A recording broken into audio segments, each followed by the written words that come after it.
Hi everyone, this week we're going to talk about nutrition. But before we talk about nutrition, you should understand some other underlying issues about food production. So let's go ahead and get started. So first of all, food production utilizes natural resources. In terms of land use, for example, on the left-hand side, the land area, a chicken only needs 14 meters squared. Eggs, to make eggs, you need 22. You can move on to pork, which needs 90. And beef requires a lot of land in comparison to everything else. And the same thing, the mass of grain required to make milk, grow a chicken, eggs, pork, and beef. Beef also requires the most amount of grain. In terms of beef and meat consumption, it's gone up a lot. If you talk to my grandfather's generation, they maybe ate meat once or twice a month. It was something that was for special occasions. It was something very special, only safe for company. He actually has a really funny story where one time they had butchered a lamb for company, and the company came over, ate the whole lamb, and there was nothing left for the kids. They were waiting till the end of the company to eat. And my grandfather was so mad. He was a little kid. He went into the kitchen, he took the jar of butter, broke it open, and ate the entire jar of butter. So, this eating meat is a very new thing in our history. Eating a lot of meat, I should say. And not only that, it requires a lot of water, right? So you have to make water to grow the grain to feed the animals. You have to give the animals water. Also, pollution is produced from waste and from pesticides used to grow the crops.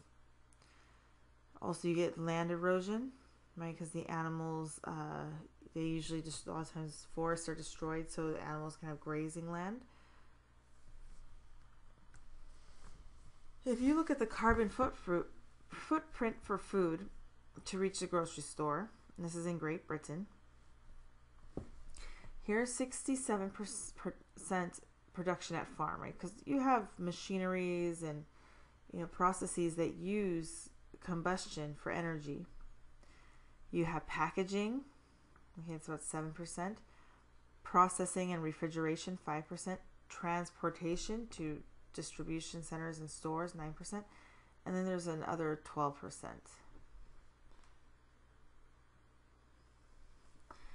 If you look at the carbon dioxide emissions for food production, it follows a lot of, it's similar to the land and grain usage. So carrots would be pretty low under the carbon dioxide to produce. Tomatoes, and you have rice, cheese, and steak requires a lot of water. Or not water, it does require a lot of water, but it emits more carbon dioxide, the production of it. So some useful terms to know. Malnutrition, it's caused by a diet lacking in the proper mix of nutrients. So even though the energy content of food can be eaten, it might be adequate. This is interesting because a lot of Americans are referred to as being malnourished. So they might be obese even, but they could be malnourished just because they're lacking the proper nutrients. Undernourishment is when someone is not receiving enough calories to meet their basic metabolic needs. So this would be like starvation. So there are malnourished people in the United States for sure. And we now know about 68% of the adult population is classified as overweight. Okay, and almost half of the population is classified as obese. And obesity is now becoming the leading cause of death in the United States, which is now overtaking even the smoking rate of death. And we went over calories earlier, but to give you a quick review, actually the real calorie is this little calorie. See this little lowercase calorie? So 1 calorie is the amount of energy required to raise the temperature of 1 gram of water by 1 degree Celsius. So this is a small quantity, and we typically use kilocals. So 1,000 calories is really 1 kilocal.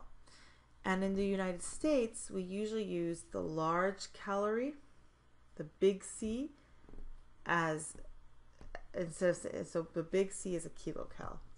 And that really confused me when I was overseas. I'd look at like the candy bars and I think, why are these candies have so much calories? It's just that in many other countries they actually use the real calorie, and in the United States we use the big calorie, which is actually kilocal. So it looks like our candy has less calories, but it's really the same.